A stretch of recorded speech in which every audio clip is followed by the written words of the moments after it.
அல்லாஹ்வின் நல்லடியார்களே, பெரியோர்களே, அன்புக்குரியோர்களே, அல்லாஹு தஆலா மனித படைப்பை சிறந்த படைப்பாக படைத்திருக்கின்றான். அந்த படைப்பிலும் மிகவும் சிறந்த படைப்பு யார் என்று சொன்னால் அது நபிமார்கள், ரசூல்மார்கள் என்பது நமக்கெல்லாம் தெரிந்த ஒரு விஷயம். குறிப்பாக சில நபிமார்களுடைய பரம்பரையை பற்றி நாம் பார்க்க இருக்கின்றோம்.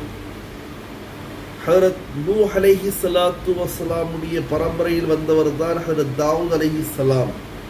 ஹஜ்ரத் தாவூத் அலைஹிஸ்ஸலாத்து வஸ்ஸலாமுடைய மகனார் தான் ஹஜ்ரத் சுலைமான் அலைஹிஸ்ஸலாத்து வஸ்ஸலாம். அவருடைய பரம்பரையில் வந்தவர் தான் ஹஜ்ரத் அய்யூப் அலைஹிஸ்ஸலாத்து வஸ்ஸலாம். இந்த பக்கம் பார்த்தீங்கன்னு சொன்னால் ஹஜ்ரத் இப்ராஹிம் அலைஹிஸ்ஸலாத்து வஸ்ஸலாம் அவர்களும் அவருடைய மகனாக இருக்கக்கூடிய இஸ்மாயில் ஜபீஹுல்லாஹ், இன்னொரு மகன் ஹஜ்ரத் இஸ்ஹாக் அலைஹிஸ்ஸலாம். இஸ்ஹாக் அலைஹிஸ்ஸலாத்து வஸ்ஸலாமுடைய மகன்தான் யாக்கூப் அலைஹிஸ்ஸலாத்து வஸ்ஸலாம். யாக்கூப் அலைஹிஸ்ஸலாத்து வஸ்ஸலாமுடைய மகனார் தான் ஹஜ்ரத் யூசுப் அலைஹிஸ்ஸலாத்து வஸ்ஸலாம். அவருடைய பரம்பரையில் வந்தவர் தான் ஹஜ்ரத் மூசா அலைஹிஸ்ஸலாம். மூசா அலைஹிஸ்ஸலாமுடைய சகோதரர் தான் ஹஜ்ரத் ஹாரூன் அலைஹிஸ்ஸலாம். அதற்கு பிறகு அதே பரம்பரையில் வந்தவர் தான் ஹஜ்ரத் ஈசா அலைஹிஸ்ஸலாத்து வஸ்ஸலாம். இதனுடன் யூதர்களுடைய வம்சத்திலிருந்து அல்லாஹு தஆலா நுபுவத்தை, ரிசாலத்தை முடித்து கொண்டார். இப்ராஹிம் அலைஹிஸ்ஸலாத்து வஸ்ஸலாமுடைய மகனார் இஸ்மாயில் ஜபீஹுல்லா. அதே போன்று இஸ்மாயில் ஜபீஹுல்லா அலைஹிஸ்ஸலாத்து வஸ்ஸலாமுடைய பரம்பரையில் பிறந்தவர் தான் நம்முடைய உயிருக்கும் மேலான அருமை நபி ஸல்லல்லாஹு அலைஹி வஸல்லம் என்பதை நாம் விளங்கிக் கொள்ள வேண்டும். எனவே அல்லாஹ்வின் நல்லடியார்களே, பெரியோர்களே, இந்த அளவிற்கு அல்லாஹு தஆலா உலகத்திலேயே சிறந்த படைப்பு மனிதன், மனிதர்களிலேயே சிறந்த ஒரு கூட்டம் நபிமார்கள், ரசூல்மார்கள் என்பதை நாம் விளங்கிக் கொள்ள வேண்டும்.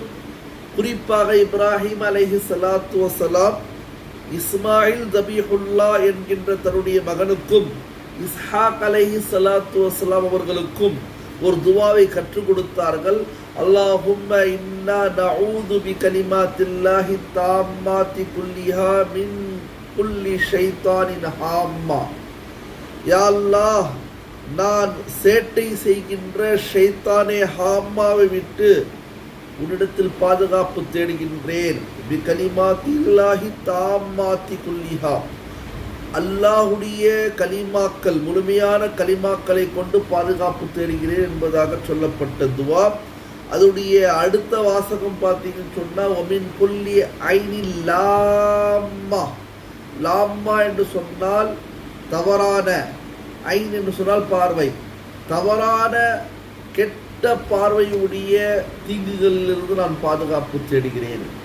இந்த துவாவை எப்படி ஹஜ்ரத் இப்ராஹிம் அலைஹிஸ்ஸலாத்து வஸ்ஸலாம் தன்னுடைய இரு மகனுக்கு சொல்லி கொடுத்தார்களோ அதே போன்று கண்மணி நாயகம் ஸல்லல்லாஹு அலைஹி வஸல்லம் அவர்கள் தன்னுடைய பேரர்களான ஹஜ்ரத் இமாம் ஹசன் ஹுசைன் ரலியல்லாஹு தஆலா அன்ஹுமா அவர்களுக்கு இதே துஆவை சொல்லி கொடுத்தார்கள், தன்னுடைய பாட்டனாரை போன்று என்பதாக வரலாறுகளில், குறிப்பாக கஸஸுல் அம்பியா என்ற நூலில் பதியப்பட்ட ஒரு விஷயமாக இருக்கிறது. எனவே நம்முடைய வாழ்க்கையில் அனைத்து நபிமார்களை நாம் பின்பற்ற வேண்டும், அனைத்து ரசூல்களை பின்பற்ற வேண்டும். அவர்களுடைய வாழ்க்கை முறைதான் நம்முடைய வாழ்க்கை நெறியாக இருக்க வேண்டும் என்பதை நாம் விளங்கிக் கொண்டு அல்லாஹ்விடத்தில் அவர்களை போன்று வாழக்கூடிய தௌஃபீக்கை அல்லாஹ் நம் அனைவருக்கும் தந்தருவானாக. ஆமீன். வாஹிரு தஅவானா அல்ஹம்துலில்லாஹி ரப்பில் ஆலமீன். அஸ்ஸலாமு அலைக்கும் வரஹ்மத்துல்லாஹி வபரகாத்துஹு.